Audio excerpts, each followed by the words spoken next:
All right, a pause in the action on the Eric Zane Show podcast to talk about Factor. Okay, there was a time not that long ago where I would spend a lot of time on, let's say, a Sunday, like hours, getting food ready for the week, prepping so that I could have something ready to go in a nice, convenient container. Problem with that is I'd spend a whole Sunday doing it.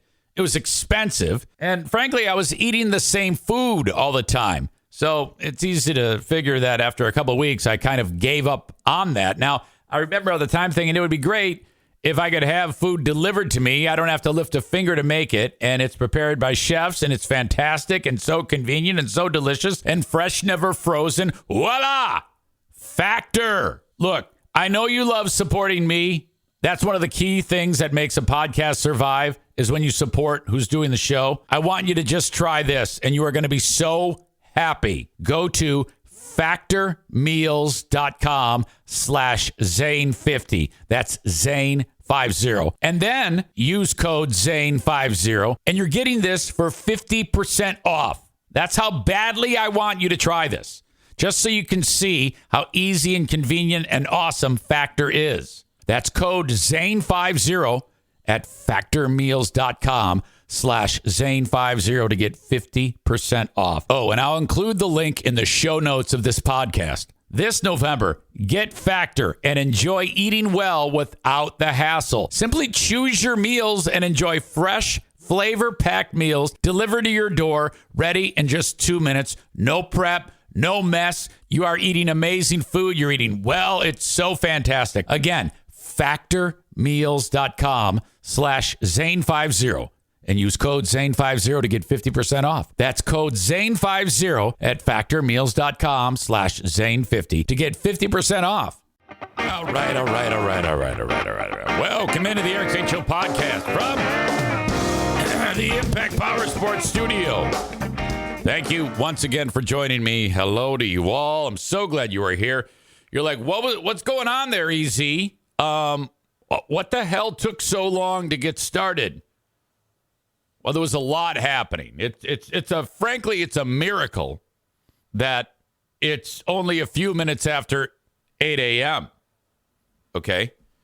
The last 15 minutes have been show writing and emptying my bowels. I'm not kidding you. It has been an absolute near catastrophe. And I'm just glad that we are right now in a spot that we are in. It could be a lot worse. Let me just tell you that right now. More on that in a second. As we have all three dogs together, that's as cute as anything. Holy cow. Okay, so as you know, this is a daily show where I discuss news, nonsense, and my personal adventures right here in the bold and beautiful Impact Power Sports Studio. That is a brand new sponsor. Thank you to them. They're awesome. More about them in a bit. Now, I have Dear Meathead coming up in 53 minutes. I believe I have a couple of questions, but not a lot. To be sure. It looks like Ben Glaze has sent one along. Thank you to that. And I think I have one more. We are always in need of questions for Dear Meathead with Dad. Now, yesterday on this show, we had a story about how wasabi, of all things, actual wasabi, after a study in Japan went public, that it has remarkable effects on memory, so that it's a marked improvement in short-term and long-term memory. They gave, there was people aged 60 to 80. There's like 100 of them, and half of them got placebo, and half of them got wasabi. Not like they didn't eat it. It was in like capsule form. You can actually buy that. It's like $80 a bottle. And there's all these crazy anti-inflammatory and antioxidant types of properties to it that have people going, wow. And created much stronger memory on these people. The next test that they're going to do is people who have like underlying health issues, because these people in the study had no known health problems, though they were 60 to 80, just a little old, you know, little crispy around the edges. No big deal. But it was noted that there was an incredible increase, like a lot, in improved memory, short-term and long-term function of the brain. I don't want to get into the minutia why it was helping, but it was. In fact, I posted the article in yesterday's podcast in the show notes. So I call up Joanne. I go, look, okay, this is what's up. I'm going to send you this article. Read it, but this is what I learned. And I don't think it can hurt. I said, I'm going to send you a bottle of this. Now, I don't think this is going to be any type of miracle cure, but, you know, anything to make life a little bit easier so that we can have as normal days as possible with my father. So she goes, well, what are the side effects? And I did actually read up on that. Of course, not enough research has been known to determine side effects. But one thing that they have been able to figure out is that it decreases the risk of blood clots, which essentially means that your blood is thinner. So what I discovered is that if you take this, but you have a surgery coming up where they're actually going to go in and cut you open, you should stop taking it a couple of weeks before, because it's harder for your blood to coagulate. So you don't want to fucking bleed out. You know, it's like when they say, hey, you take an aspirin before the surgery. Yeah, well, stop. So that's about the only thing I've been able to determine that is a little bit, could be described as a side effect. But all right, that's it. Now I just send her a bottle of that. And because she says, yeah, it's really hitting home. Like, he has so many crazy moments nowadays that happen more regular as this process of dementia works its way through his system. So anyway, that's like kind of, I mean, not exactly great news, but just something that I wanted to touch on. Thank you to Aaron, who has been helping me along with us. Says, hey, you can't just buy any wasabi. There's shit wasabi. In fact, the stuff you get when you go to like a restaurant to get some sushi, that's not even wasabi. Wasabi is expensive as fuck. So they're not just going to take a splotch of it and put it right on your plate. No, what they do is they take horseradish and add green food coloring to it. That's what you're eating. You're not eating real wasabi. Aram says, how about the spiciness on the stomach? Or do they remove the spice effect? Not known. Great question. That's something else to ask. Thank you. I appreciate that. So that's what's up. Now, Dad will join us, though, coming up at 9. Send questions along. Eric at EricZaneShow.com on the Shoreliners Striping inbox. Thank you so much. I appreciate it. Today has been weird already. And, like I indicated, I sat down here to start preparing the show at like 15 minutes before it's supposed to start. That's not enough time.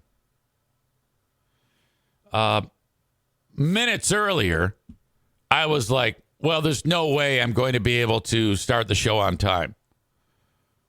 Even thinking, oh, there's no way I'll be doing the show today, because I'll be tromping around the neighborhood looking for a dog. Yeah, that's right.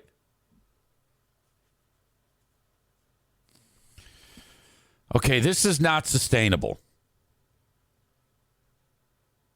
Every time when I think that we're getting somewhere where dogs are not wandering off, there's yet another dog wandering off incident. Today, Diana and I, before the sun came up, it's pitch black, are wandering through our neighbors' yards with flashlights. I'm not kidding you. I was wearing what I'm wearing now and Crocs. She was in her leggings and a sports bra and bare feet, yelling, "Benny, Benny," and he's nearly deaf. I know. And I want you to say ridiculous things to me about how bad of a dog owner I am. I get it. Do it. You should. Benny has he knows that if he just pushes that gate I have on the side of the, by the side of the house here, since I don't latch it, which, I mean, it's as simple as just flipping it. That's why I say this is not sustainable to not do something like that. He just pushes it with his nose and goes on an adventure. The routine is very simple. Up, start the day. It's just before 7 a.m. Put the Today Show on. Today Show starts at 7. Let the dogs out. They're out 30 seconds tops, maybe a minute. They're at the door because they know it's time to eat. I thought for sure their heads were going to perk up when I said that. Time to eat is one word. Time to eat. Time to eat. Time to eat. You say that, they know. They're sound asleep, so it's not resonating. If I say it loud enough, they'll perk their heads up. So it's always go to the bathroom, and then their plan is, okay, let's go to the bathroom and get right back to the back door because that asshole is going to feed us. I count 1, 2, 3. No Benny. Right away, I'm like, okay, this is not great. I knew. Now, we are not talking a lot of time. There's no way he could have gotten far. No way. Because he's real pokey and dopey, and he's sniffing the ground. And so I go, okay, well, again, pitch black. Sun's not even close to rising. I let the other 3 inside. I look around the backyard. Nothing. He's gone. I go to that gate that he opened, and I'm looking around there. I got my light on my phone. Like, Benny, Benny, Benny, Benny. And I don't know why I'm yelling at his name. He can't hear me. He's deaf as fuck. This light on this phone only goes so far. I'm not really going to see anything, but he's not. I can't find him. Oh, shit. Go back inside, get a flashlight. I break the news to Pooh Bear. I go, hey, Benny's out. He's wandering somewhere. I can't find him. She gets a flashlight. Then we're out. And I'm literally walking through people's yards. With a flashlight, which you know is going right in their house. We don't scrimp on flashlights here. These are like it's basically the power of the sun in your hand. And so I'm lighting up the neighborhood. And then I walk down the street and there's a kid standing there with a trumpet. I don't know why it wasn't in the case. He's got the case in his right hand and the trumpet in his left hand. He's getting ready to go. Bus is going to show up. There's another kid there who they both hate me. They're just looking at me like, oh, look at this asshole. I'm like, oh shit. I go, hey, have you seen a dog? No. Okay, have a good day. They're thinking, fuck you. My other neighbor Keith, his dog Teddy is out. Him and his dog, he's on a leash. He goes, uh-oh. I go, yeah, I can't find Benny. Oh God.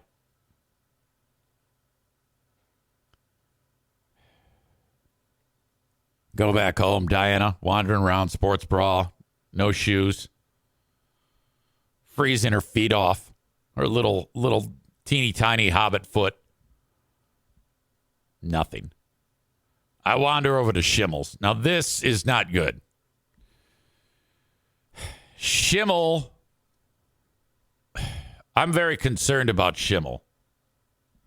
First of all, Benny wandered over there, and according to Schimmel, Benny killed a chicken a couple years ago. Now, I don't know if I believe that. That just is not Benny. But anyway, Schimmel brought Benny home and was pissed off. And he said, "You're lucky I didn't shoot your dog." And I'm like, Schimmel, I know. All right, thanks. Okay. It won't happen again. So, you know, it's not out of the question to be walking by Schimmel's house and he's got a fuck Biden flag. So I'm like, this is not the guy you want. You don't want to be tromping through this guy's yard with a flashlight in the dark. There I was. Shit. So then I get the fuck out of there. And I'm walking back by the chicken coop and I'm in other people's backyards and I hear, "I got him." Okay. So I yell, "Okay." And I get a little closer and then I go, "What happened?" She goes, "I don't know. I was wandering around out front looking for him, yelling out his name. I come back to the gate and there he is, standing there, one eye." I'm like, son of a bitch. Not sustainable, I tell you. Awful. I cannot live like this. So, yeah, I know. I'm going to get beaten up. Latch the gate. Idiot. You're right. You're absolutely right. It's a bad deal, and I put myself through it. Amanda says, "Get a tracking collar." Hey, I got one. But all I need to do is close this damn gate and latch it. Son of a bitch. The only thing that we can do at a moment like this is... He's Benny the Wonder Dog, Benny the Wonder Dog, Benny the One-Eyed Wonder Dog. Yeah! Benny the One-Eyed Dog, Benny the One-Eyed Dog, Benny the One-Eyed Wonder Dog.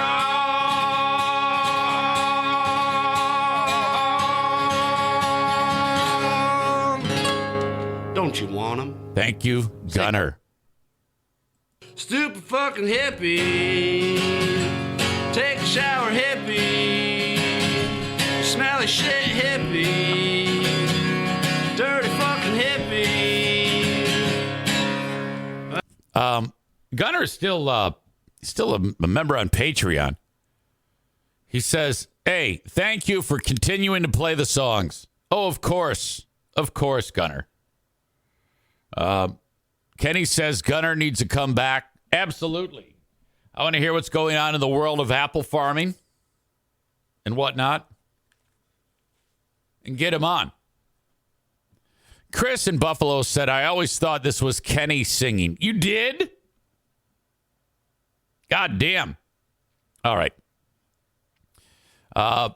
So I'm just glad I got him back. It was so annoying.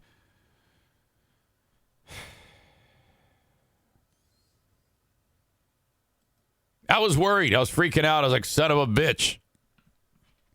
I have an update on the Great Food Giveaway number 4 with tampons. Since we last spoke, we've added $100 to our coffers. We had 2 $50 donations. Now, I'm going to break my own rule and tell you the name of one of the donations. It makes sense. Why? Because I didn't see it coming.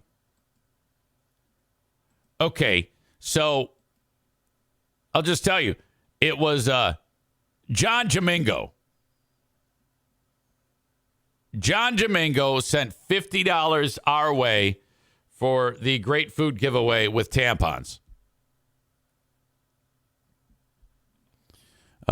Before we continue, I have to ban somebody. I don't know who this person is, but this person is annoying everyone. So give me a second, and is annoying me.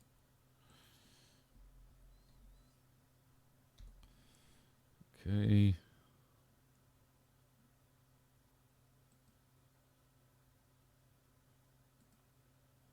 All right. I didn't expect Jamingo to do this, but I'm happy he did. That's very kind.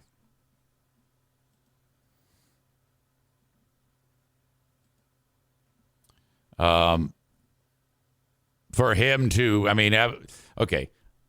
I was a little bit thrown off when Jamingo went after me. Well, the problem with Jamingo was it wasn't so much. I definitely don't agree with the things he says on his show, but that doesn't mean I hate him. When I do hate him is when he sides with the former Zaniacs, takes them, their lying asses, by their word, and continues to hammer me over the stupid things that they claim. And they're all lies.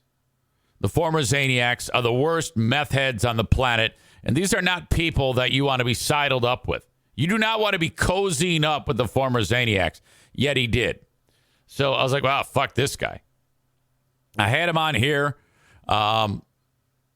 We did a debate not that long ago. Wasn't terrible. Was kind of annoying. But whatever, no big deal. And that's the where it ended. I've occasionally sent him screenshots from his stupid show, The Boomer Bunker, showing like 5 views. Okay?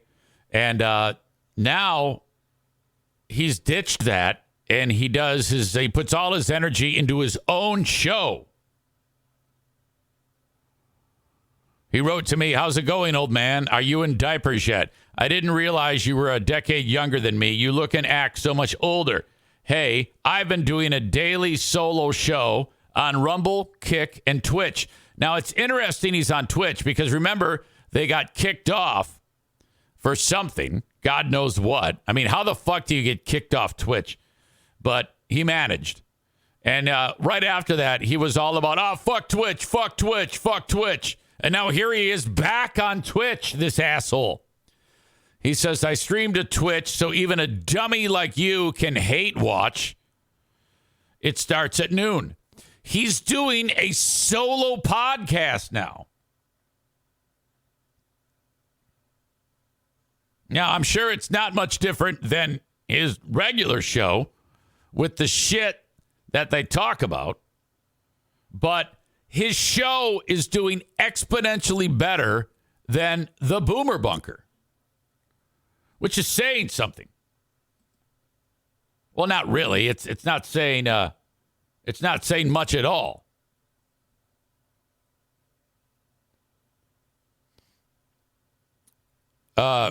Corey says racial slurs can get you kicked off, which they do that a lot. There's a lot of racism on that show.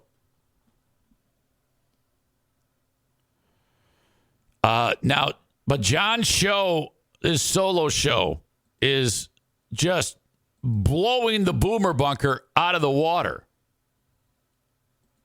If you look closely here, look at 5 views, 11 views, 14 views. The 14 views is 13 more than what he would typically get on the Boomer Bunker. So he has finally cut ties with these people, apparently. No, I guess he hasn't, because here he is with Kate and Boomer Bob. So these 29 people that follow John. So now he does. I think this guy, all he does is podcasts. He does like 15 podcasts a day. I'll say this. I know that John listens to me because I've only discussed Great Food Giveaway number 4 with Tampons on the podcast. I've not posted anything about it. I've not posted anything on Facebook or X or Instagram or YouTube saying, hey, I would love it if you could help us raise money for people for food and tampons. Not a once. So he's obviously listening. No doubt taking notes about how to do a podcast appropriately. And he has sent along $50. So that's fantastic. I am very appreciative of that. Thank you.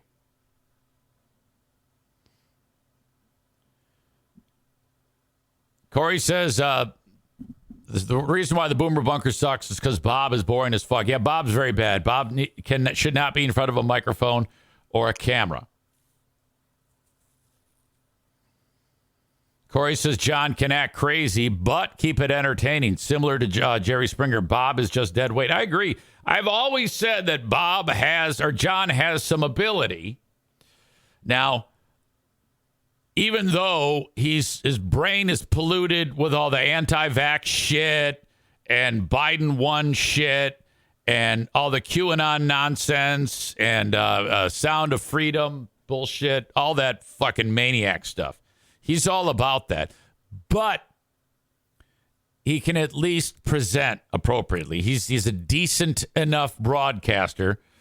And he came from the amateur world of things and actually has the sensibility and the chops to carry on a conversation, even though he's alone. So when you put someone like that who actually does have some skills with a couple of fucking losers who can't even tie their own shoes, I mean, that's tough. You're better off doing it alone because they get in your fucking way. Honestly, you're spinning your wheels if you're actually hurting yourself if you have these two amateurs who have no idea what they're doing. Okay? Nothing. If the compliments I'm giving you about how you present, I will also tell you your inability to determine talent is always on display because those two suck. And you need to get the fuck away from them. They're terrible. Tyler suggests that John has purchased views. I don't think so. I really don't. Because why would you buy 5 views? I mean, 5 looks worse than 0. If it's 0, you can say, I don't know, must be something's fucked up. You can actually, hell, you can say that with 5. Amanda thinks John is with us right now on the show. Tyler says send that money back and tell him to invest in a treadmill.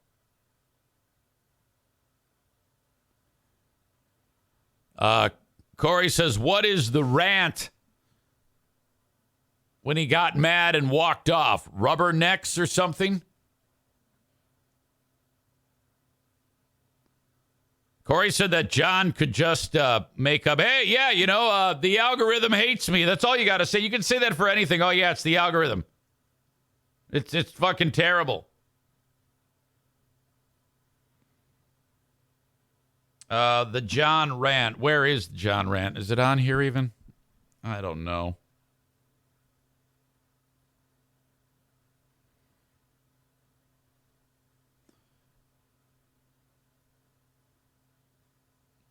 I probably deleted in one of my rage deletes. But this isn't about making fun of John or saying bad things about him. I appreciate the $50 he sent. We also got another $50 donation, as I said. So between the last time we spoke, there's $100 in our coffers. We have hit the food goal. The food goal was reduced to $3,083.80 after the price change. We now have $3,234.52 in our coffers, meaning after all the food is paid for, we have currently $150.72 for tampons. At last check, we had 34 donations. I believe now it's 36 donations. That's incredible. 36 donations, and we've come up with that money so easily in 1 week and 1 day. Thank you, thank you, thank you. But our work is not done there. No.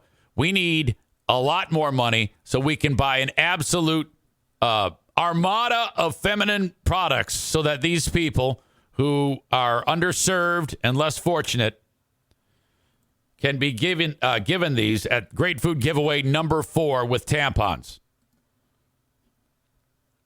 These are the spots that you can go to if you want to help out. There's a Venmo spot, Cash App, and PayPal. I prefer Venmo and Cash App. Corey says the former Zaniac women leave their tampons in for weeks at a time. All right, if you say so. So this is all Megan's idea about the tampons. So I was very, very happy with it. It makes perfect sense. Because this isn't exactly something that you want to address, but we're definitely doing it. And, some of these folks have to decide between eating and something like that. Ugh, God. Fucking A. So we're doing our part. The goal is to have everybody lined up. That's always the goal on the day of the Great Food Giveaway, Thursday, December 21, with all of us waiting to put food into cars, boxes of food into cars. Christmas ham, bag of potatoes, gravy, corn, rolls, a pie. Open up the trunk. Here you go. You need any pet food? Here you go. You need any of these? Tampax.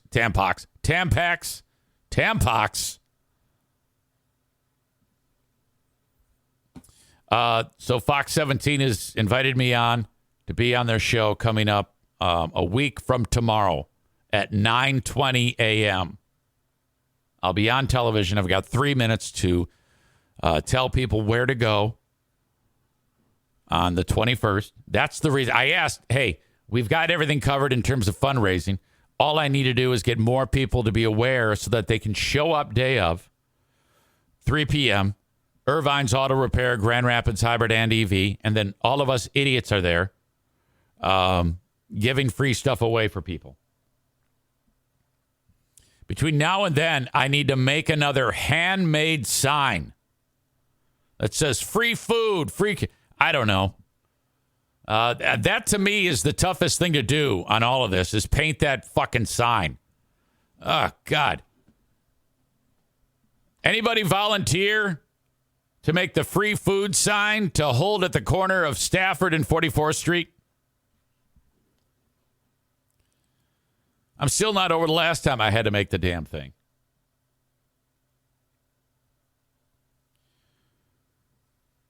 Amanda says Tampons, the new pandemic. Tyler says don't forget a free tampon sign. Oh, God. Amanda says have Sarah do it. Well, everybody's busy. Everybody's busy. I can do it. I'll do it. All right. So that's what's up. We have made incredible progress. Thank you to Jamingo. You get the star on the forehead. Okay, here's the thing about Jamingo. I would actually engage him in a friendly way if he denounced all these scumbags who fucking stalk me and make up lies about me and have Eric Zane show podcast scarecrow parties and all that other bullshit. And park in front of my house and treat my fucking family weird and not believe all their lies. And then he would have to go ahead and admit that he's just fucking stirring the pot. He doesn't believe any of the shit that he believes about Trump and the election and QAnon and child trafficking and Sound of Freedom and the pandemic and the vaccine. Denounce all that shit and then bend the knee, and I will allow you to listen to the show without being under a fake name, which is what you do. All right? Amanda says she will be at Great Food Giveaway number 4 with tampons.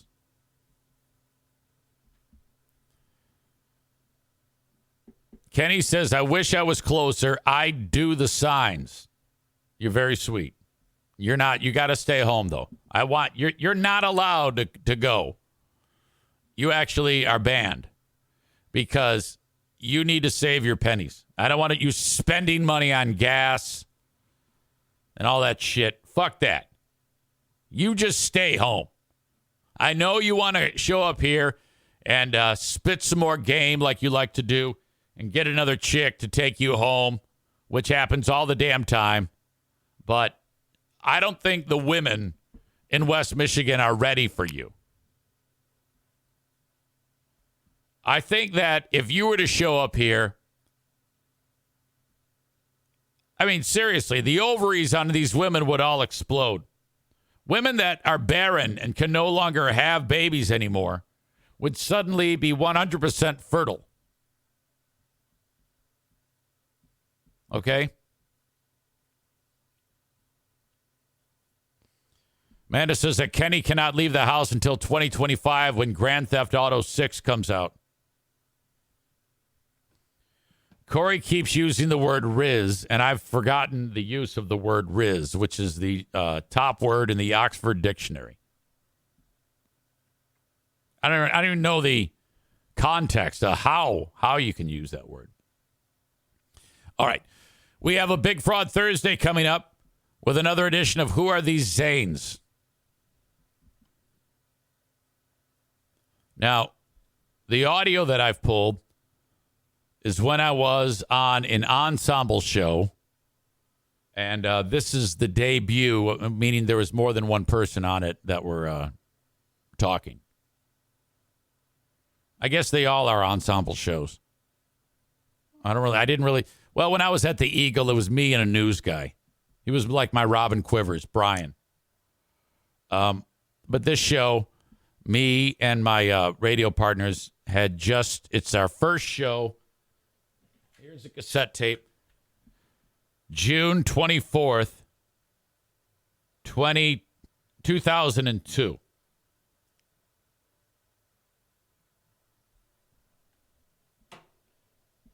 This is, right here,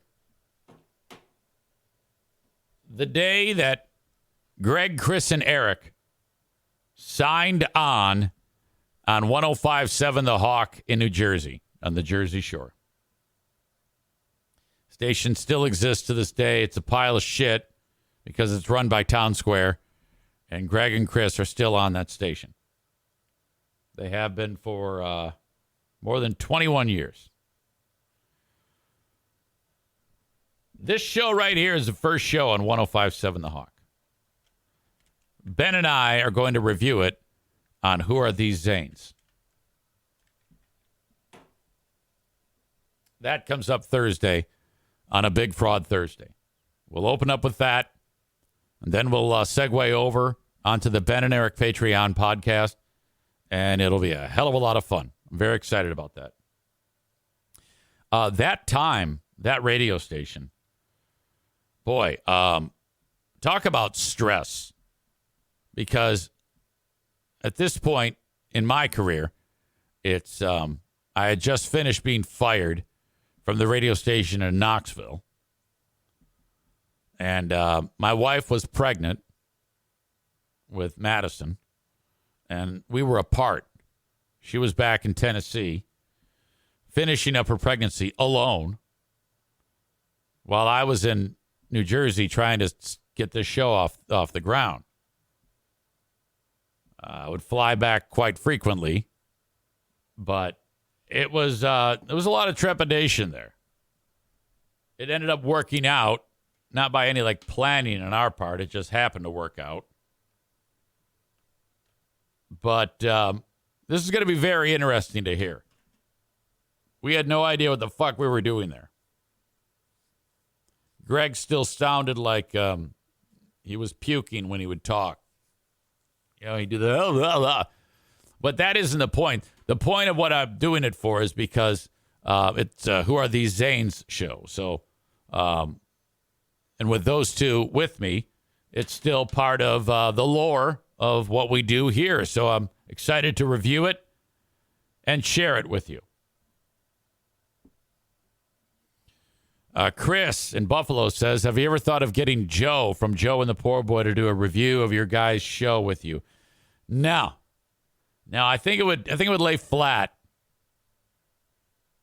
I wouldn't give it much of a chance. Probably best to not do that. I wonder if he has old material though. I should probably reach out to him, see if he has any old tapes.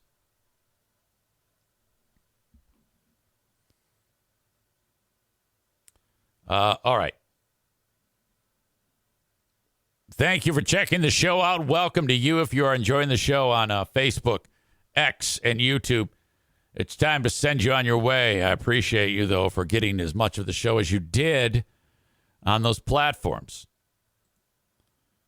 If you want the rest of the show, you got to go to Twitch, twitch.tv/Eric Zane Live, or download the Twitch app and search Eric Zane Live. Follow the page. You'll know when I go live. It's every morning at 8 a.m. Eastern Time, Monday through Friday. And then you can check out the show as it happens live. The audio podcast is posted immediately after I finish this. In fact, this becomes the audio podcast. And then I have a Patreon podcast after. That's where we'll be doing the Big Fraud Thursday. And Patreon is a daily show. So when this one finishes, I then go another 30, 40, 45 minutes of more content for you. So if you like the free show, thank you. There's more. And you can even try out my Patreon for 7 days free. Just go to Patreon, patreon.com/Eric Zane. You can try it out that way for 7 days free. You do have to put in a payment form, but what the hell? You can cancel it as soon as you sign up, and you still get the 7 days. This is absolutely risk-free, foolproof. Go ahead, just try it out. I don't even care if you try it out, and then, then you're not a member, and then you're like, oh, yeah, and then come back and sign up again. Not to get the 7 days again, but you've already tried it. So hopefully you'll like it. Thank you for even thinking about it. Patreon.com/Eric Zane. Facebook and Twitch brought to you by Irvine's Auto Repair, Grand Rapids Hybrid, and EV. X brought to you by Blue Frost IT. The open and live stream of this show happens because of these sponsors. Frank Fuss, My Policy Shop Insurance. Let's focus on life insurance. You got your family, you got your kids. If you do not have a life insurance policy, which guarantees your loved ones a pile of money, a pot of gold, if you will, in the unlikely event that something happens to you, you're making a massive mistake. Yeah, that's probably not going to happen, something devastating to you, but it could. And for not much money at all per month, you can get into an outstanding life insurance policy because you're young, in shape, super preferred, excellent policy for not that much money. Okay? So let's say you have no known health issues, you don't smoke, you don't drink, you got a wife, 2 kids. You can get a ton of coverage for hardly any money at all. Dare I say $150 for $1 million worth of life insurance. Absolutely possible. So then if something does happen, your wife is not worrying about what she has to do to make ends meet. She isn't posting a GoFundMe because you took care of that, because you're smart. If you have any family whatsoever, get a life insurance policy. Be rich in life insurance. That is peace of mind that you can't trade for anything. If you want more information, get a hold of Frank Fuss. He is the licensed independent insurance agent / broker of choice on this show. Go to his website, buyinsurancehere.com. That's BUY insurancehere.com today. Senor Martinez is here. Joe Martinez, A&E Heating and Cooling. I gave him a warning yesterday. I go, dude, my furnace is running and it's making a crazy noise like it's going to explode. Then it stopped running like it was done heating. Shut off. Noise stopped. I go, stand by. I'll keep you posted on this one. It might have just been one of those things. It's good to know that I got that guy, though, Joe Martinez. True, he's an annoying Michigan fan, but who cares? 616-516-8579. That's 616-516-8579. The most important thing here is that DTE reached out to Joe and said, you can give away free furnace tune-ups. We'll pay the freight for the consumer. And he said, okay. And then it was set to expire December 1. Then Joe said, people are loving this. Let's extend it. DTE, knowing who they were talking to, said absolutely. So now you have till December 31. 616-516-8579 to take advantage of the free furnace tune-up. Don't screw it up by not calling. Call them today, 616-516-8579. When he picks up the phone, he says, we bow to no one. We are Michigan, which is annoying as hell. Chris writes, I got a message yesterday that my furnace system was offline. Turns out it was just the stupid Wi-Fi. I think Joe set you up with that, did he not? All right. Last but not least for this pack of sponsors, Irvine's Auto Repair, Grand Rapids Hybrid and EV. My gosh. Earlier in the year, they gave away, helped give away and bring awareness to Harbor Humane for the Irvine's Car Show. I believe that was in August. That was a fantastic event, with the exception of Ashley picking up a puppy and washing it in the bathroom sink at Irvine's for some unknown reason. Now they're following it up with Great Food Giveaway number 4 with Tampons and hosting us there.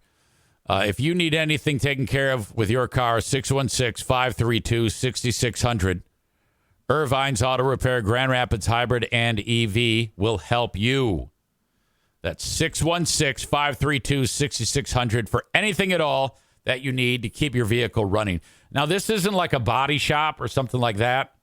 They're taking care of all the mechanical aspects, the suspension, the motor, transmission, everything. On any make and model, any hybrid, any EV, they've got you covered at Irvine's.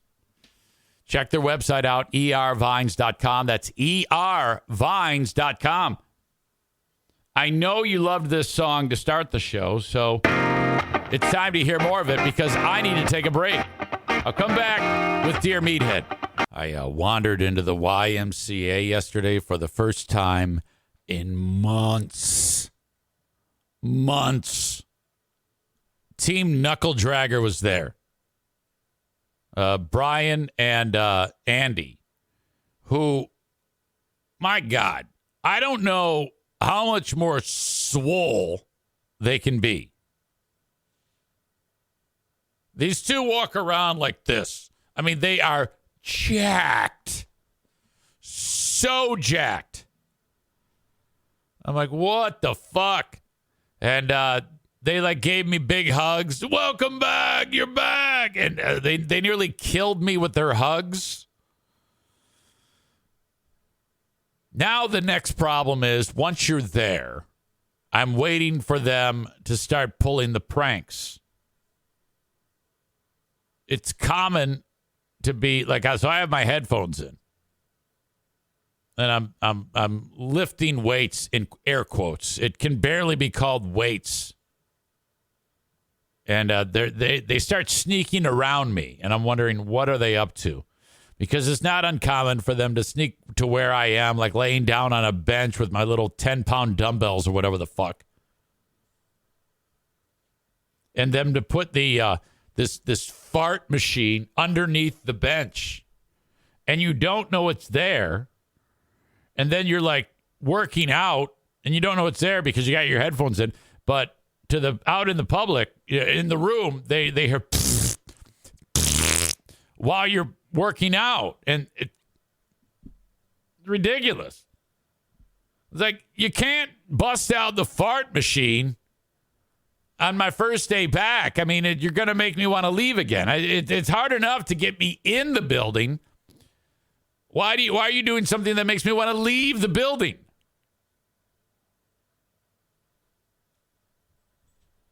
So I was keeping my eye on those two jackasses. Which, by the way, they have a thing where they pick their outfits. Like they text each other and say, "Okay, yellow shirt today with green with gray shorts."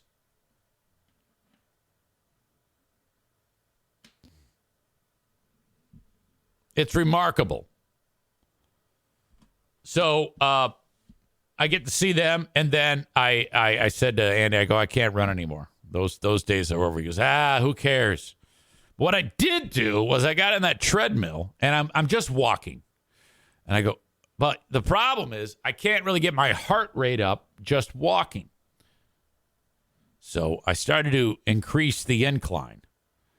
And I took it all the way as far as it would go, which is a 15-degree incline, which is a bitch.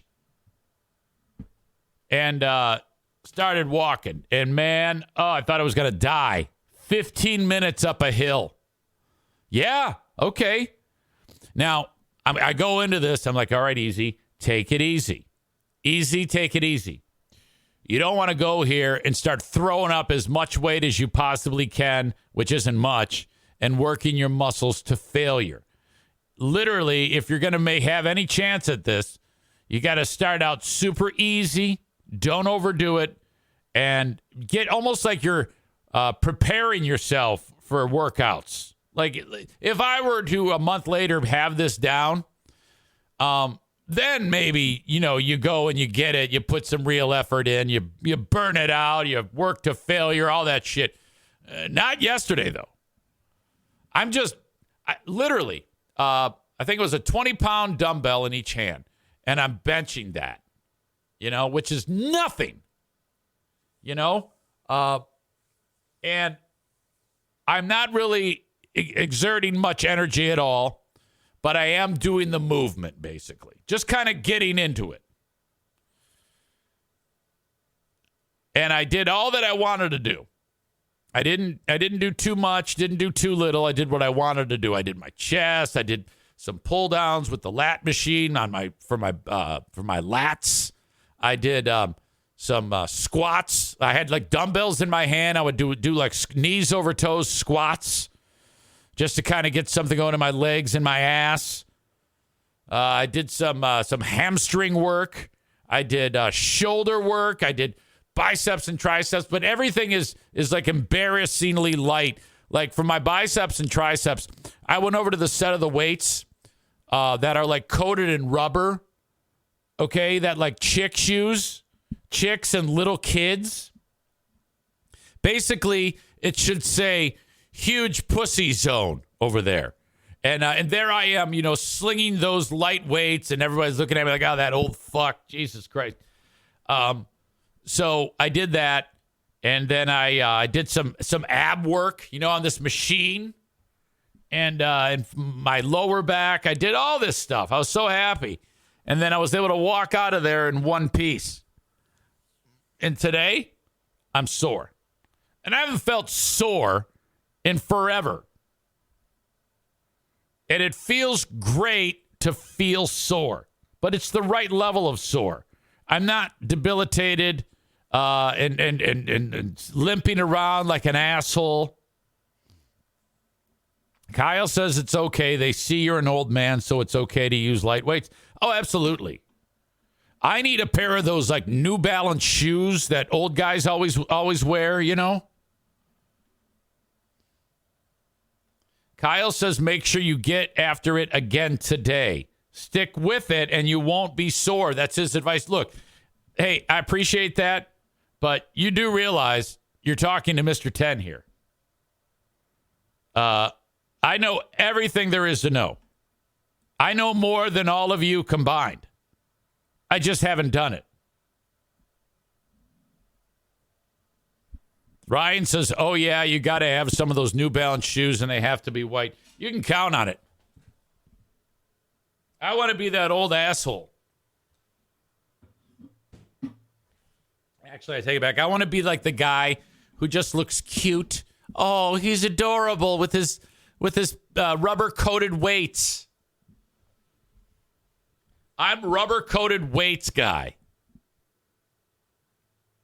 Speaking of old, it's time to get Dad on for Dear Meathead. Hello, Grand Rapids. You sound like you're in a well.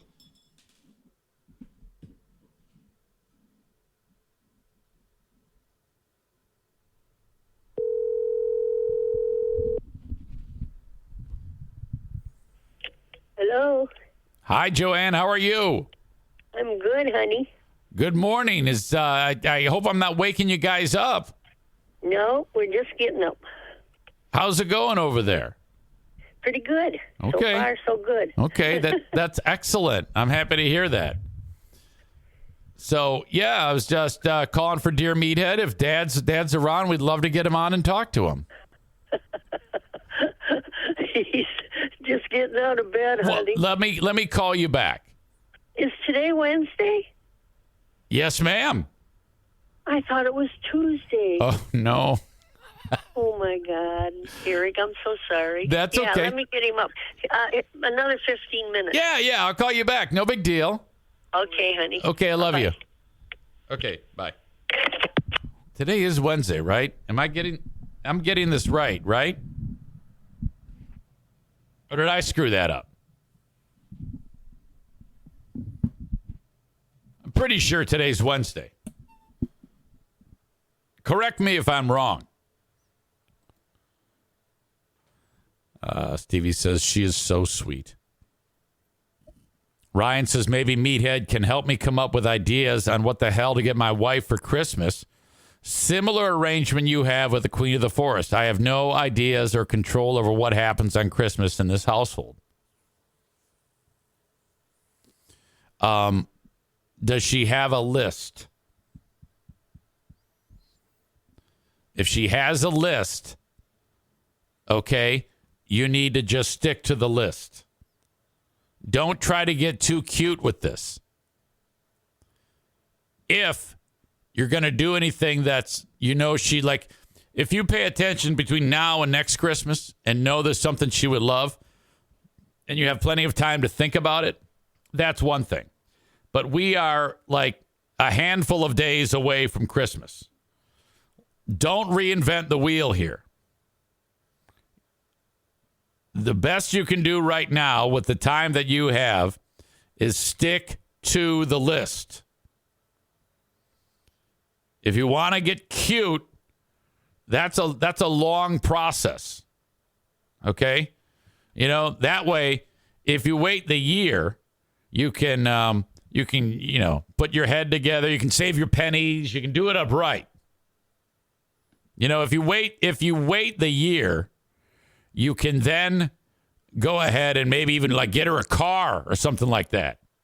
Because you've put the thought and you've taken the time to save the money.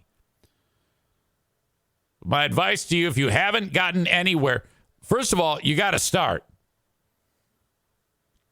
If you haven't, at this point in time, started to go down the road of coming up with something,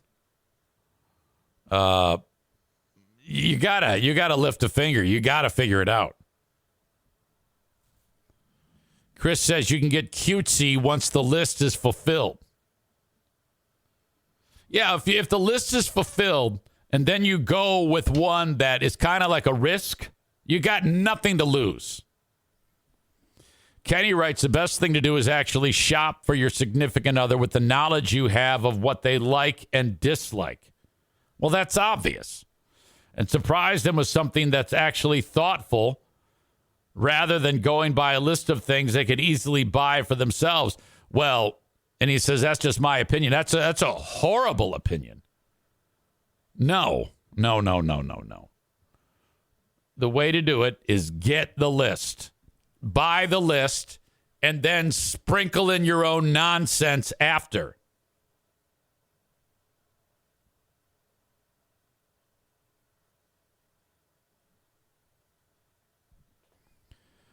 Ryan says cutesy always backfires, not authorized to spend money on such nonsense. Learned that lesson a long time ago.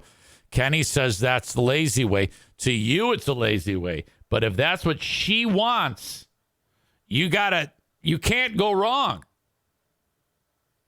If you go, hey, yeah, hey, I see your list of all these things you like. But I'm going to get her a fucking Defender game. She's going to love it. Ow!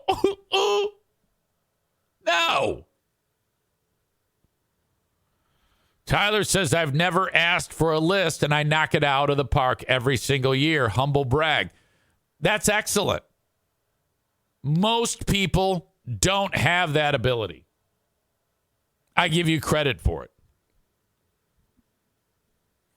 The times that I've tried to go off of the list and come up with my own thing, I fuck it up every damn time. And then she ends up hating it, and then she goes and she buys all the shit that's on the list.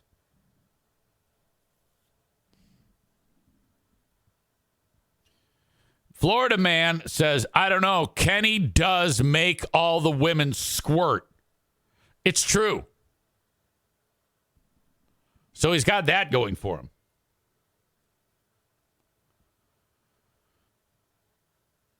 Tyler says the way he does it, he says it's risky, but I haven't messed up yet.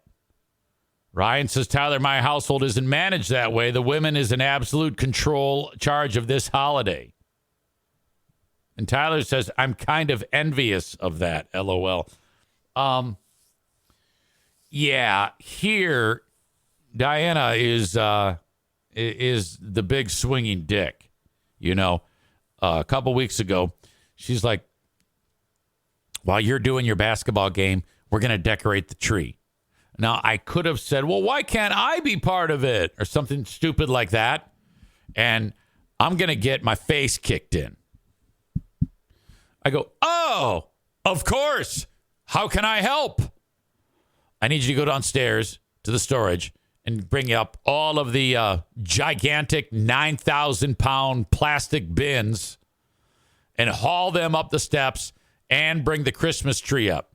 We go fake tree. Fake tree is the way to go. You idiots that do a real tree, you can fuck right off, okay? I'm going to tell you that right now. Go ahead and burn your house down, idiot. What a dumb thing to do. Go buy a new tree each year. You get a fake tree. So I got to bring the fake tree up. And then normally I am there. I wasn't there this year, though. And she's going to do that. And I don't get in the way. And then every day there's new shit piling up on the front porch that they deliver. And I have no idea. My only job here, the only thing I am required to do because money is flying out of the account so fast, is make absolutely sure that that does not go in the red. It stays in the black. And it doesn't matter what she spends. It doesn't matter what the fuck happens, what she buys on decorations. My only job is that number stays black. One job. And this has never been spoken to me. I just know. This is how it is. She is the boss. Well, she's the boss all the time, but she's really the boss at Christmas time. Tyler says, I wish my wife would give me, quote unquote, experiences for Christmas. I'm not sure what that means.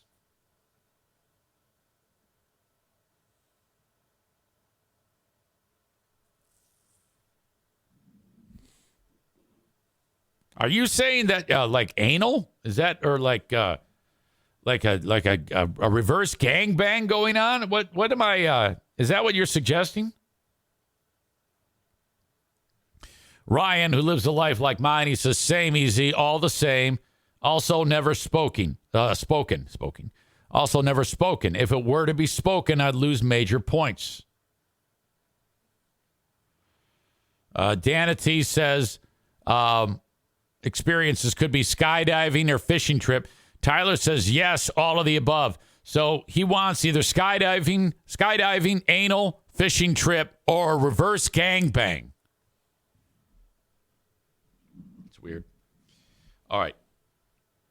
I think we've given our hero just enough time to get up and get going. Let us bring in Dad for Dear Meathead. You sound like you're in a well.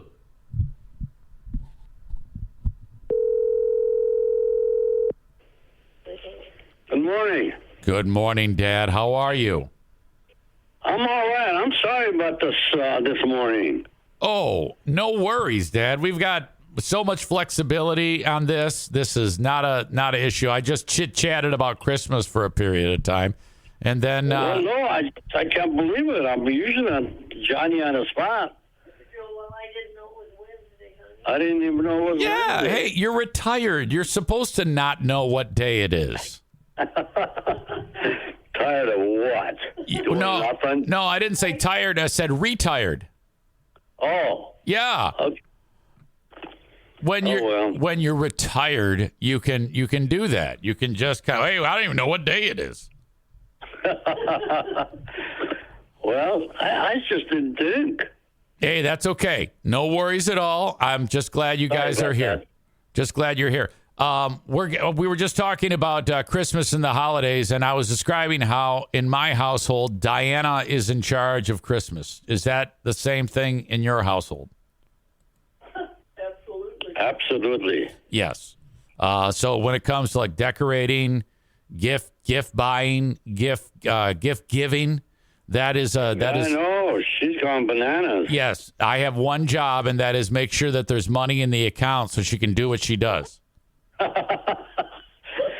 I got nothing to do. So we'll be getting together for that again this year. Yeah. I forget what is your plan? Are you doing something on? We've got to get our schedules together and figure out when we can get together. My plan is to wake up. Fair, yeah. Oh, big time. That's all. So, whoever, it'll just come to happen. Excellent. Okay, so what is your plan for today, Dad? It's getting pretty cold. The days are short. What's going on in your world? I know it's miserable. I have no plan. I do not plan a day. Dad. What did Joanne say? What did you say? I said it's all up to me. Oh. It's all up to Joanne. That poor kid is really struggling, I'll tell you that. Yeah. Who, Joanne? Yeah. Why? You mean taking care of you? She's doing everything in here. Oh, okay. Well, yeah, you should come live with me. Well, tell you what, you two move in with Diana and Kevin and me. All right. Well, boy, I'm packing now. Oh yeah, I'm not kidding. That would be so awesome. I would love that. Oh my God. So you guys would have the TV. You and Kevin would fight over the TV. Right. I'm telling you, we could. I want to have a race down the street with you two. See who would win, because you're both a little bit not exactly fleet of foot. Yeah. Hey, didn't we have one year we had something here? Well, we gathered. Yes. Well, that's regular thing for Father's Day. We come to your house and do shish kebab. Oh, I see. And that's hopefully going to happen again. But that's a ways off. Oh, okay. Matt has a question on Dear Meathead. Is this Matt? Yeah, this is Matt. Yeah, hi, Matt. He says, first of all, did Santa Claus visit your house as a kid? Were you even aware of Santa Claus? No. Yes, you were. Didn't your mother buy you an electric? Years ago, I mean, where I came from, where I was born and raised, I don't even think we knew what Santa Claus was. That's what I was thinking, because it's a different it's a different culture, you know? Yeah, total different culture. I do not really ever think of Christmas. You know, Christians celebrate Christmas, and some people who aren't Christian, and people who aren't Christian celebrate Christmas. So, I mean, you have a mixed bag of people there in Iran. Not a lot of Christians, but still, people may celebrate Christmas. But is that... We celebrated, but I don't... Candles on the tree, remember? Yeah, we did something... You did. After you remind me that I did. Otherwise, I don't remember. That seems like in Iran, it would be risky business to celebrate that because... well, they're all... yeah. Rob, we used to light candles on the tree for an hour, and then you'd have to put them out. Okay. Yeah. Okay, so that's what you experienced. Real candles. We used to light up. Yeah, we did that. Well, I remember. I know that we're talking about this thing. We did something like that. As you became, when you got into fatherhood in the United States with your own kids, Eric, Jim, Mike, Paul, Norman, you had to play the part of Santa Claus. Do you remember that? Waking up in the middle of the night, having to put the gifts by the tree and all that nonsense? No. You don't even remember it? I don't remember it. Oh, my God. Yeah, it's probably mom probably did it all. I don't know. I don't know who did what. No, you did it, Rob. You fell down the stairs with the presents. She says I did that. Well, I fell downstairs with all the presents. Yeah, in my hand. you clumsy Jesus. Yeah. I opened. For God, I just woke up. I opened up the gift and it's in pieces. I'm like, what happened here? Did Santa Claus fall on it? Oh boy! Santa Claus fat ass broke my Legos or whatever. I got prices to pay, you know. Oh. All right. Jeffrey writes, "Dear Meathead." Hi, Jeff. He has a. He wants to know if there's any way that you can come up with that's polite, maybe funny, maybe direct, maybe slightly rude way of telling an annoying coworker to stop talking so much. He's got a coworker that never stops talking, and he's trying to figure out a polite yet funny, direct way to say, you know, he wants to tell this person to be quiet, quit talking, but at the same time doesn't want to create animosity. How is that even possible? Believe you me, this is not normal to do this, but the word "shut up" is beautiful. Shut up, Jimmy. Shut up, Jimmy.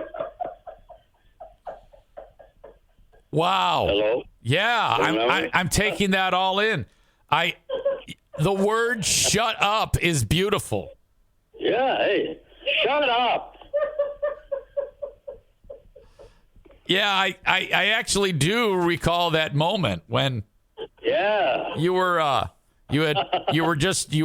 was after your emergency evacuated by helicopter from Grayling to Saginaw with internal injuries. The whole family was gathered around your bedside while you had a broken back. And you were just coming out of sedation, and Jim was, I don't know what he was doing. He was talking. He's going nuts. And you told him to shut up. Shut up, Jimmy. He was telling you how much he loves you, Rob. He's telling you. Yeah, he was trying to tell how much he loved me. And then maybe you should have set him up with, hey, you know, Jimmy, the word "shut up" is a beautiful word. Shut up, Jimmy. Yeah. Why don't we work it out? You can do that. Oh man, I was because I was right there when that happened. I was like, oh no, this one's going to resonate. This one's going to be around for years. That story is forever going to be burned in everyone's brain. Oh my God. Poor Jimmy. Yeah, you know what? All he does is love. I'll give him some credit. He is such a lover. All he has ever wanted is just love, love, love. So that's where that comes from. There is nothing wrong with that. He got it. Yeah. Love him. All right. Next up, Kenny in beautiful Nashville, Tennessee says, "Dear Meathead, can you think, maybe with Joanne's help, the most thoughtful gift that you've ever received?"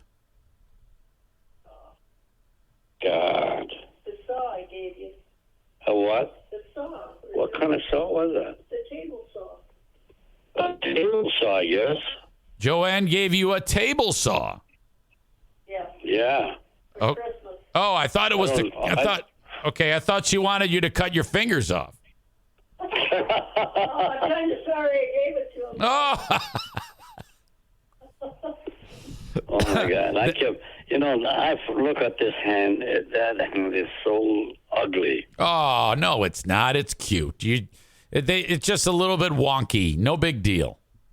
Two of them are shorter than everything else. I know it. Well, yeah, it's because you tried to make a picture frame out of your fingers. How did I do that? I don't get it. Well, yeah, you definitely don't want. It's probably no. It was that table saw. It had okay. Joanne gave it to you. It had a bow on it. It said to Meathead from Joanne, and then it said put fingers here. Oh my God! I bought that for him our first year of married. Oh, Christmas. yeah, I remember that. I was there when you gave that to him. I gave him a note, and then he had to go pick it up at Sears himself. Yes. And he was so surprised. It was awesome. Very, very fun. I'm looking at this hand. You know, that's the weirdest looking hand. Yeah, well, after that happened, that was a scary moment. A lot of people were freaked out at that. We've had a few close calls. Thank God you're okay, and thank God Joanne is there to keep you safe. Yeah. Wow. Okay, well, you know what? That's all I have for you. As always, we love talking to you. And do you have it? That's always a whole damn lot. Well, I'm sorry? I mean, we talk a lot. Yes. We say we don't, but we do. We do, and we've been doing this for years and years and years, and everybody loves it. We've done this hundreds of times. Well, I'll tell you what, it's always a pleasure to listen, honey, for your call. Dad, I just want to recap, and we don't have a lot to recap, but it sure was a big one. The fact that you pointed out that the word "shut up" is beautiful. Shut up, Jimmy. Is probably going to resonate with people for a lot of years. Well, I'll tell you just wouldn't shut up. I know it. Okay, Dad, I love you guys. I love you too. Okay, I'll talk to you later on. Thanks for calling. Yes, sir. See ya. Bye-bye. Bye. Bye. There you go, dear Meathead. The word "shut up" is beautiful. There is nothing better than hearing a 90-year-old man drop that on us. The word "shut up" is beautiful, and it has to be spelled according to Amanda. Did I call you Madonna? Jesus, what's my problem today? It's spelled SHUDDUP. Shut up. My poor brother. All the fucker does is love people. He's just always looking out for everybody, He's just sweetly saying, "Hello, Dad. So glad that you're okay and you're going to be fine. And we're all praying for you." And "Shut up, Jimmy." It's like, oh, no. It was so bad. Why are you doing that to him? Don't be mean to him.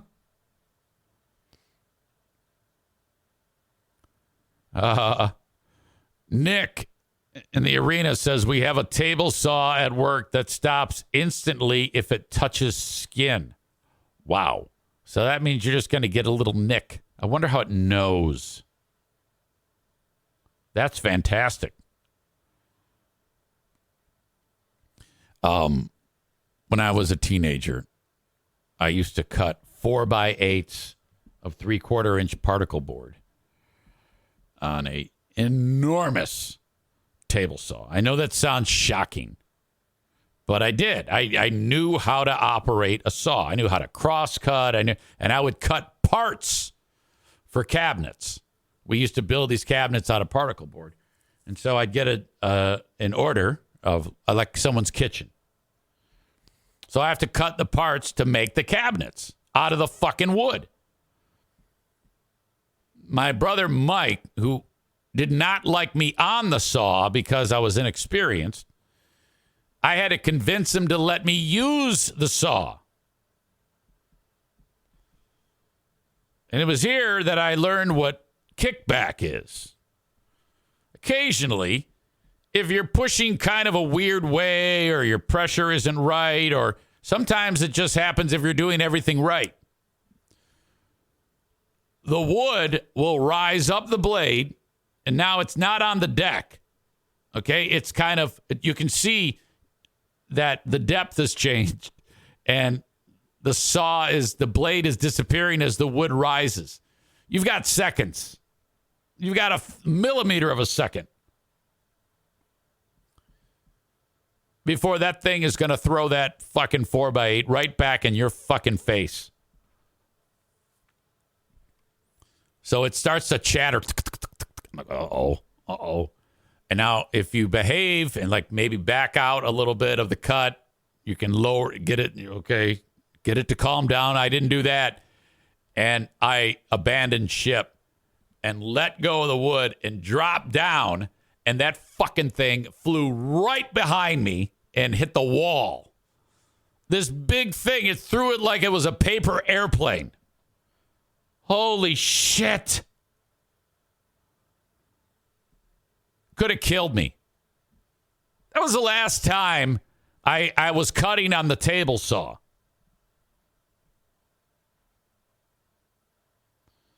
Amanda says, I think kickback is what killed Johnny Cash's brother. I think you're right. I think I do remember reading that. Didn't that movie start with Joaquin Phoenix playing Johnny Cash, looking at the saw blade in the prison, in Folsom Prison? You know? And then he walks out with a glass of water and puts it in the warden's face.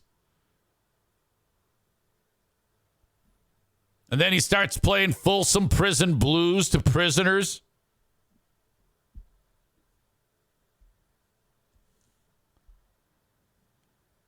Nick writes that the saw at work senses an electrical impulse from the body.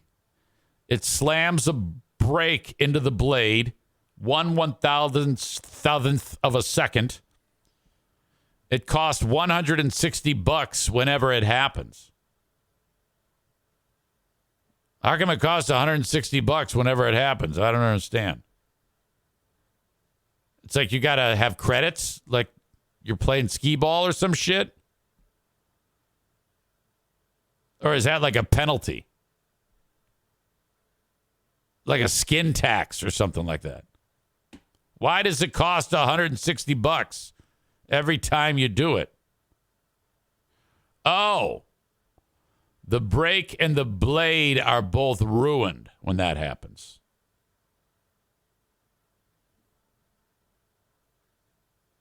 Damn.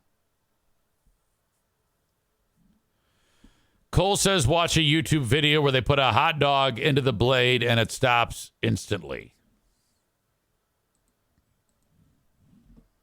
Hot dog saw blade stops.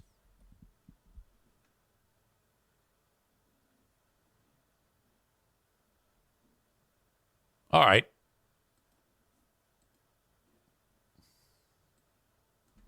I've never heard of this technology. I didn't realize that this was even a thing. Chris says they have a new one now that doesn't ruin the blade. No kidding.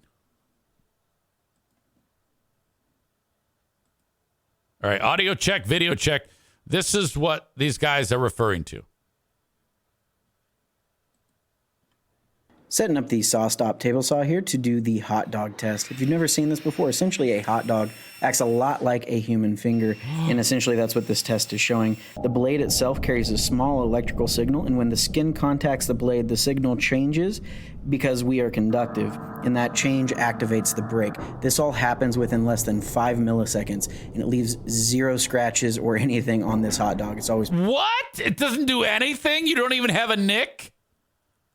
So the blade not only stops with a brake, which fucks up the blade, but it drops it. It like drops below the deck. Pretty impressive to see. You can see that brake fire right into the blade. It sacrifices the blade and the brake, so those do need to be replaced, but that's a lot better than having some sort of injury from the saw blade itself. So anyways, after that, we can take out that brake, and I'll show you what that looks like. We did just start selling these saws on our website, so definitely check those out there if that's something that you guys are interested in. We will have the full video coming out here in the next couple of days, so definitely be on the lookout for that. Have a great day, everybody. What the fuck? Setting up the saw stop table. That's incredible. Boy.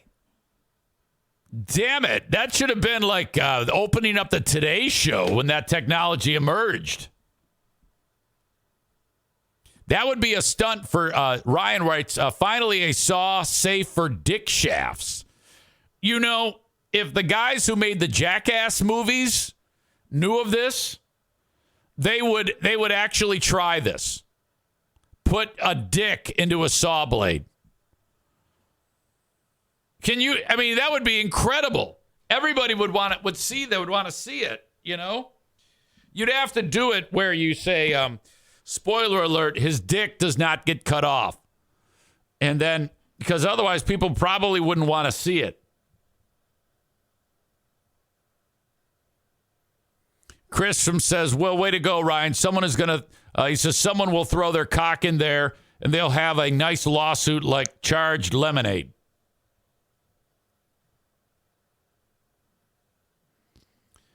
Let's see. I guess, and then Kenny says, Cole, finally a good recommendation for you once rather than the 600 seconds. I guess he's the one who recommends 600 seconds all the time. That's incredible. By the way, I mentioned Nick at the arena.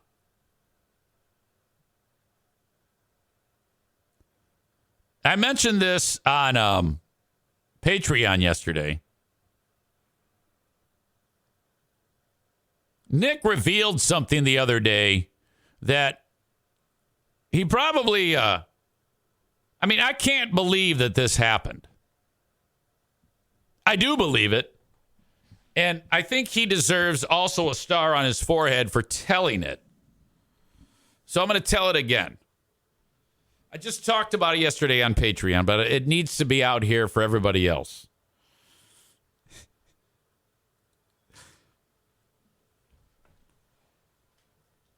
When we were talking about Connor Bedard potentially getting slammed by Corey Perry, in that conversation, I went, oh, my God, bet no one's listening who's ever walked in on their mom or dad or mom getting slammed by a strange dude.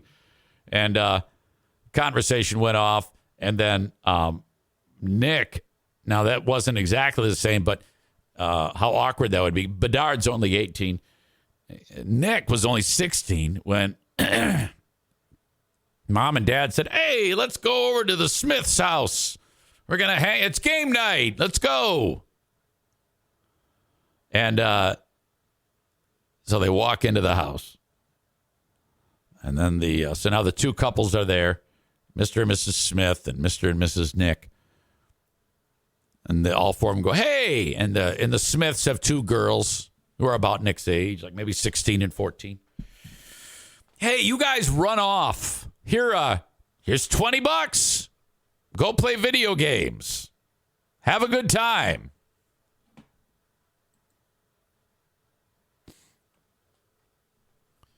And they're acting weird. Nick said that thinking back to it, he was like, boy, they're sure acting strange. So at age 16, he's got enough sense to think something funny is going on, but they weren't sure. And they kind of maybe even floated the idea that something really weird is happening. But these are young people. So, I mean, I can't even begin to think how awful of a scenario that is. So that's all he told me, because he started this out by saying that his mom and dad were swingers with like the Smiths. That's not where the story ends, because I saw him at the arena and I go, oh my God, that story that you told about your mom and dad being swingers and you getting ushered out of the house. And he goes, oh yeah, that's not all. And I go, uh-oh. And he goes, that the next time they went over there, Mr. and Mrs. Nick and the Smiths and their kids and Nick had like joint family meeting where they did say, hey, we're all swingers and this is what we do when we visit. They addressed it.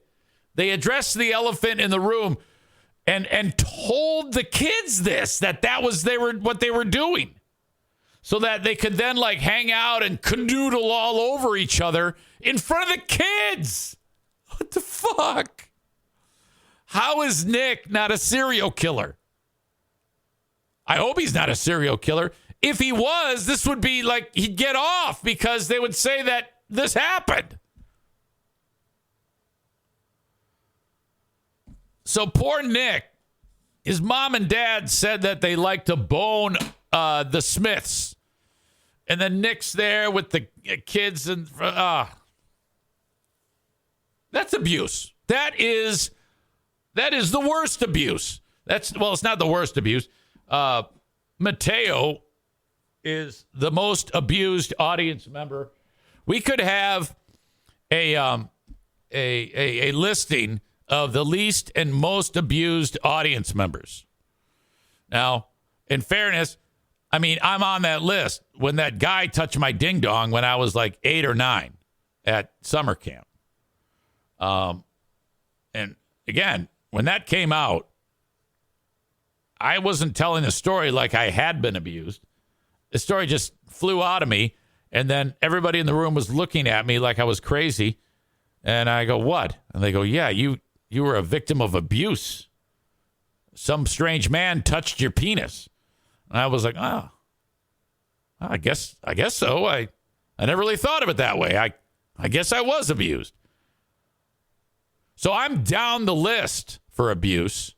Now, as far as I know, Mateo wasn't touched, but there was some problems with mom was getting porked by some drug addict right in front of him. Oh, God, that's abuse. Nick, abuse. Let's get some more abuse stories in there. Let's get a who's who list of abuse on the Eric Zane Show podcast.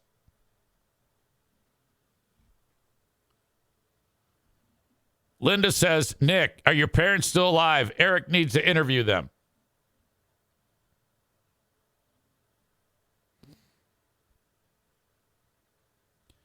Nick, who's just a fucking riot, he says it was kind of a phase for them for maybe 6 months. Then something went south with the other couple. Best advice is to orgy with strangers. Oh.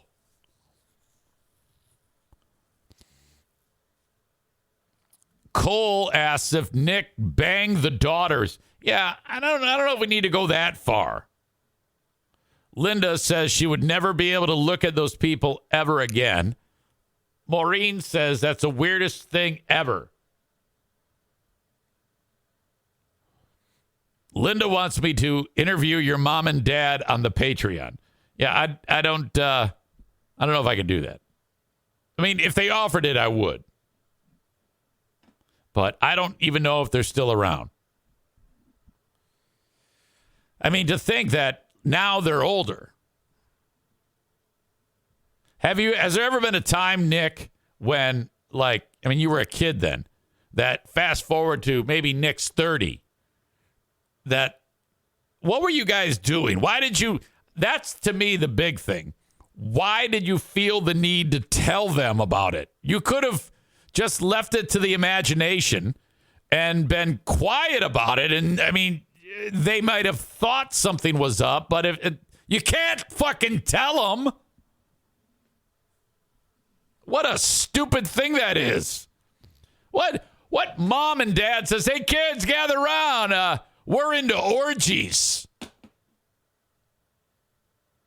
Who wants to know? No kids. Kids don't want to know that.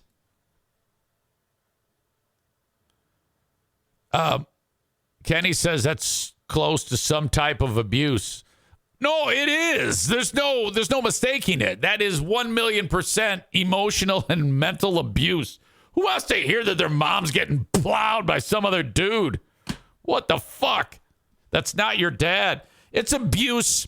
It's abuse if you hear mom and dad doing it. God damn.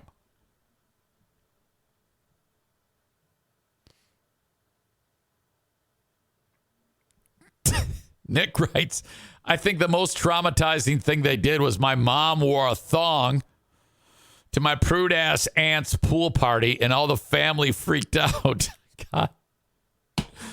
You've got some high point moments in your family. That is awesome.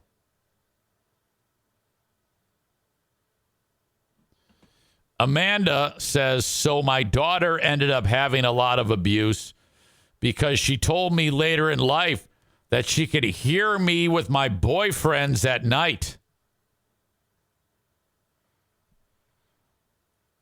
You know, you should get 600 seconds for lying, because in order for that to be factual, you're going to have to replace the word boyfriends with multiple dildos.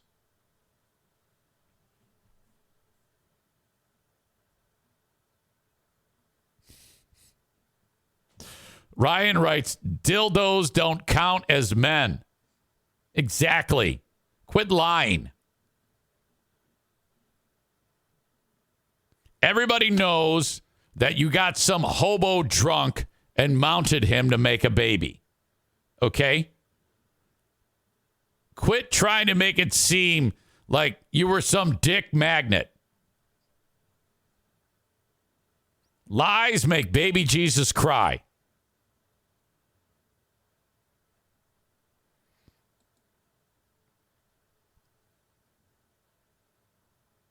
All right. I don't know how the fuck we got off on that topic. Thank you to King's Room Barbershop. 3 locations, Caledonia, Alpine, and 821 36th Street, Southwest in Wyoming. 3 locations for King's Room Barbershop. Exact locations, hours, schedules, and pricing at kingsroom.net. Go often, tip well. Please mention to Andy and Colleen, who are the owners, if Andy or Colleen cut your hair, mention your old pal EZ. If you're not getting your hair cut by either of them, please mention to your stylist to pass it along to Andy and Colleen. Or just say, pass it along to the owners that I listen to the Eric Zane Show podcast, please. That's all you got to do. You're going to get the best haircut of your life. I swear by Andy at King's Room Barbershop. There was a time in my life when I used to just run the fucking number 4 over my head and say, all right, that's it. But ever since starting to get my hair cut at King's Room Barbershop, I'm like, I like this. This is awesome. This is professional. Andy's the absolute best. That's who cuts my hair. You can have whoever you want cut your hair. They're all equally talented in the same way. They're all awesome.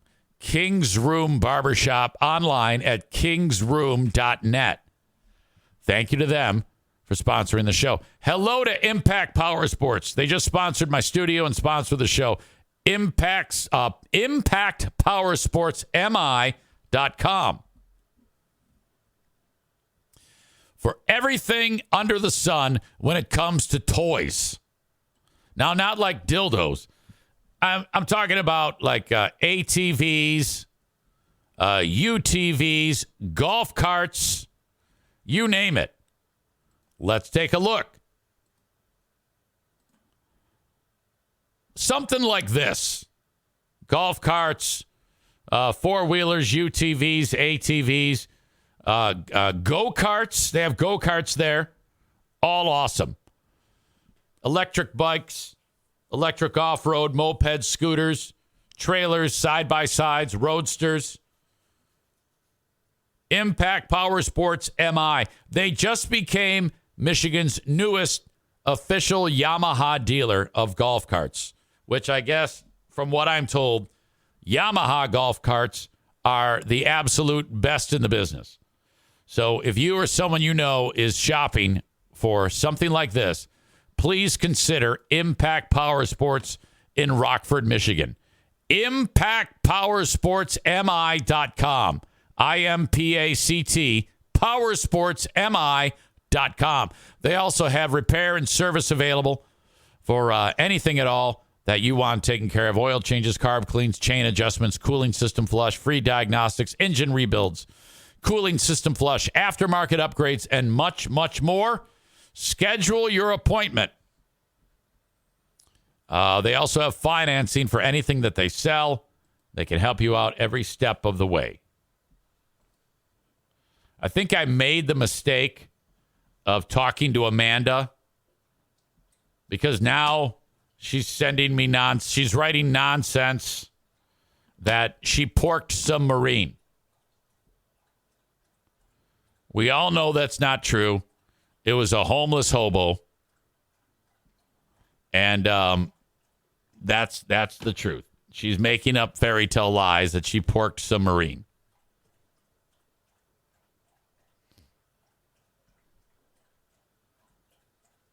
I'm totally kidding. Relax. That's like a mistake. If you go ahead and start to address Amanda, she's gone. She's gone. She's not just going to roll with it. She's going to send 8 million fucking comments. I know he's not a goddamn hobo. It was a joke.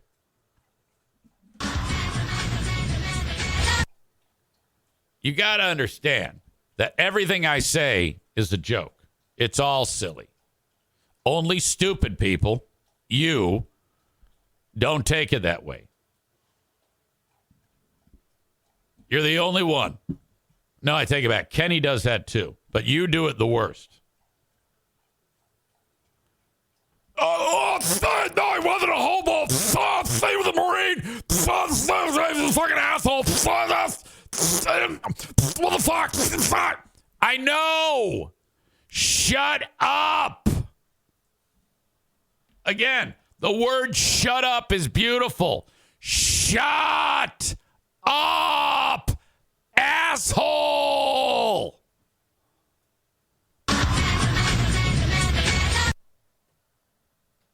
I know he's not a hobo. Stop wrecking my jokes. A smart person, not you, would roll with it and say yes. And he had AIDS and he spit heroin into my eyes. Those are jokes.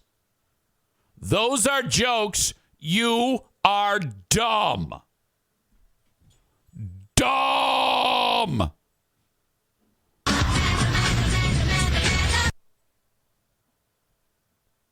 God damn. Ryan says in David Attenborough narration voice, the homeless man's sperm entered the creature's vaginal cavity. God damn.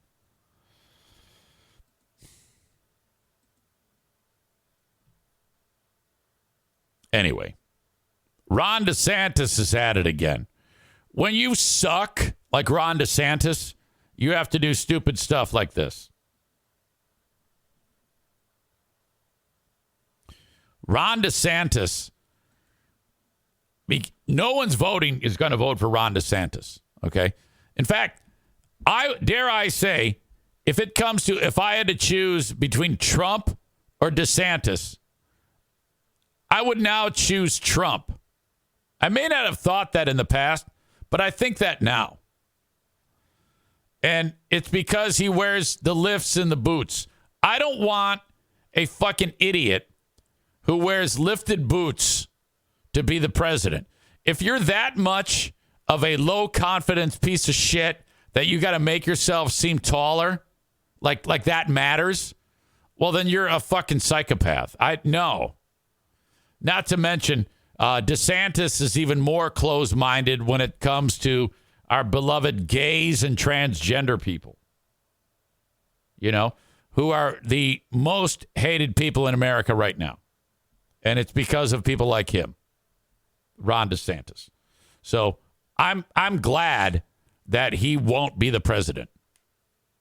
It's either going to be idiot Biden, idiot Trump, and those two options are both better than Ron DeSantis, in my opinion.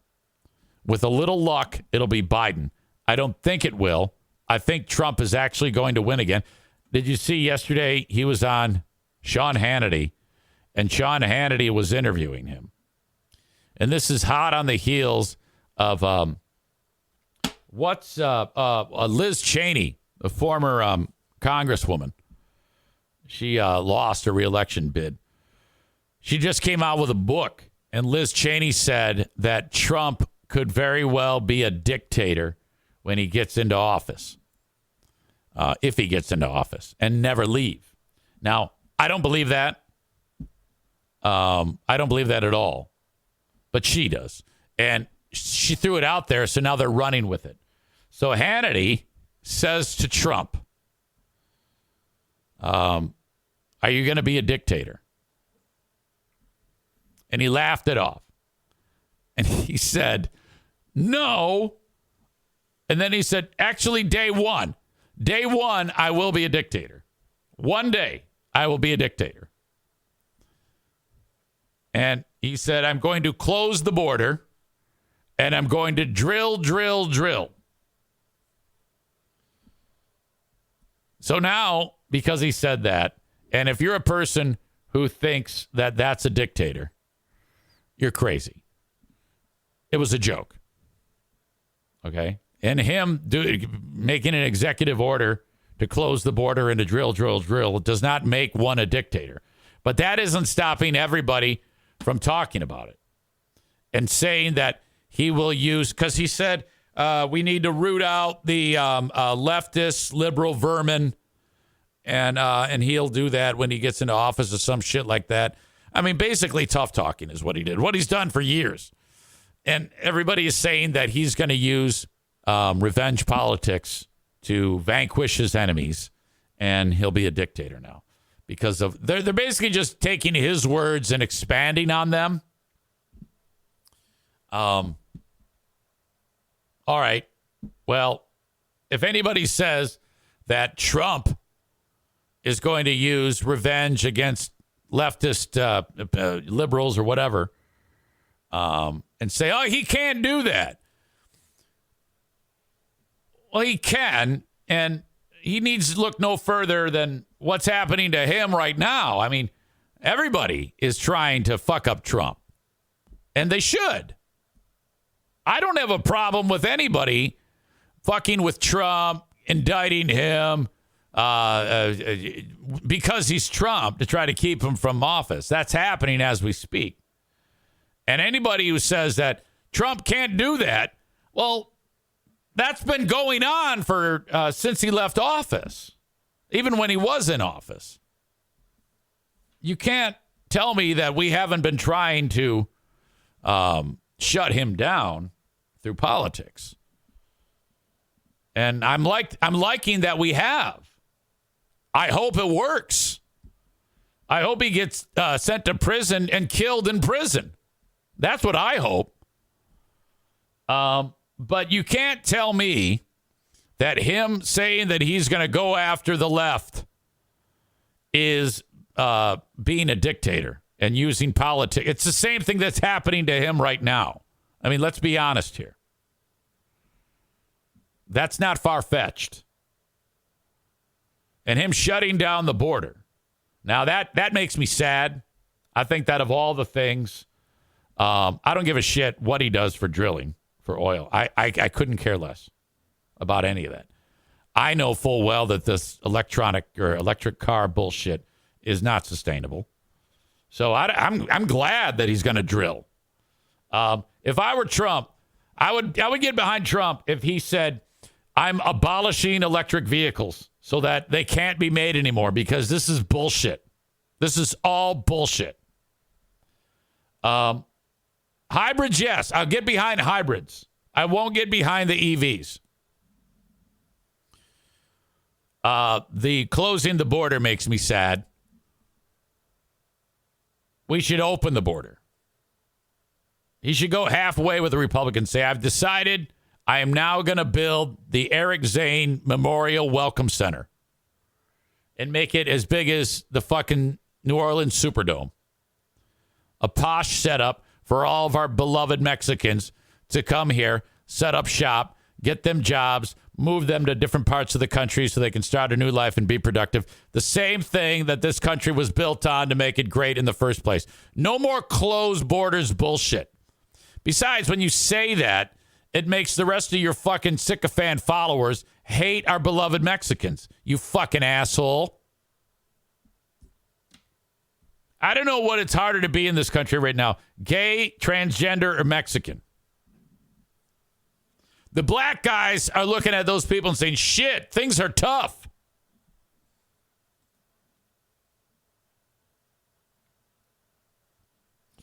So anyway, where was I? Ron DeSantis.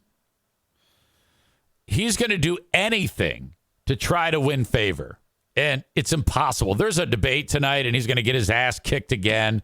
It's so dramatically losing in the... Well, they're all... If you were to take the approval rating of all of the candidates, it still isn't more than what one guy, Trump, has, which is a replay of 2016's election. It was the same exact scenario. This is happening again. Now DeSantis is trying to latch on to the nonsense in the college football playoffs and win favor that way. He's doing anything he can. Last week, he did a debate with Gavin Newsom that was pointless. DeSantis, speaking at a news conference, is proposing to propose his $114.4 billion budget for Florida. Said he is actually asking for $1 million in the budget to let Florida State sue the College Football Playoffs Committee. What an asshole. Right now, at this point in time, the only job that Ron DeSantis should have is to fuck off and die. Okay? This guy is the worst. And now he's doing whatever he can to win some favor by proposing $1 million to get involved somehow to sue the College Football Playoff Committee because his home state of Florida that he's the governor of, the Florida State football team got snubbed. What an asshole. To think that he would come up with $1 million for the stupid fucking football team. And, I mean, that's money that could be used to fucking feed some people, you stupid asshole. My first grader, my fifth grader, and my preschooler, they are all Knowles fans, and they are big-time fans, and they do the tomahawk chop, and they were not happy, DeSantis said. We are going to set aside $1 million and let the chips fall where they may. How embarrassing. God damn it. That makes me hate Florida State. That makes me not feel bad for them. Not so much, though. I still want Florida State to beat the shit out of Georgia, and everybody thinks I'm nuts. I want Florida State to beat the shit out of Georgia, and I want Michigan to beat the shit out of Alabama. Just to rub everybody's nose in shit. Now, the Michigan thing is probably going to happen. Experts say that it's kind of a too close to call type of deal, I think. I don't even know who's favored in that game. But I think Michigan is going to kick the shit out of Alabama, and I hope they do. They should not be in the playoffs. There's no way anybody can convince me of that otherwise. I don't give a shit. My opinion, make it yours. And Florida State should be in. I'm so pissed off about that. But DeSantis can go fuck himself. He's an idiot. Fuck that guy. I hate him. All right. The Grand Rapids Gold. $2 beers, $2 dogs on Friday at the Gold game. $2 beers, $2 dogs. I want to see you at the Grand Rapids Gold basketball game. You get your tickets at grandrapidsgold.com. They actually, if you have a Thursday night, Friday night game, you have $2 beers, $2 dogs for both those games. And I'm telling you, you're going to have so much fun. They do an amazing job on the court. We do an amazing job off the court. I want to see you, and I'm totally accessible for you to say hi. Come visit me at halftime and say hi to me down near the court level. If you can't get on the floor, that's fine. Just get as close as you can. Yell out my name, and we'll chat it up right there. GrandRapidsGold.com for tickets. Thank you to Jacob Bennett. When you want flooring installed, I want you to think of Jacob Bennett at Excellent Installation. Buy your flooring yourself, wherever you want to buy your flooring from. Okay? Once you get the flooring that you buy, have it installed professionally by Jacob Bennett at Excellent Installation. The thing to do is call him and have him swing by the house, make the missus very, very happy, and get the measurements down, and then you will receive the estimate in your email later in the day. So call 616-318-0167, the number one way to have flooring installed professionally for the lowest price. If you want, you can go full service and have him. He'll help you pick out what you need to put down there. Could be linoleum, tile, hardwood, vinyl plank, ceramic, or even any type of carpeting. Okay? Excellent Installation does it all. 616-318-0167 today. Finally, batting last in the order, the Mario Flores Lakeshore team of Van Dyke Mortgage, 231-332-6505. I love these guys so much. They've been with me for quite some time. When it comes to getting your mortgage, no matter where you are in the listening audience, keep Van Dyke Mortgage in mind. No matter what state you're in, call 231-332-6505. Could be your first mortgage. Could be your 10th mortgage. Could be you've been living in your home for some time, want to get some money out of the home to pay for Christmas presents that your wife wants you to buy. High-interest credit card, maybe a vet bill. Maybe you want to go on a vacation. Get the money out of your home from the equity that you've built up. Mario will tell you everything you need to know and roll out the red carpet service for you. I'm telling you, pick his brain, 231-332-6505. Okay, ladies and gentlemen. As always, I appreciate you very much. Who is the asshole of the day? If you have any suggestions, please get them in on the chat. Yesterday it was PETA, and well-deserved. Who is your asshole of the day today?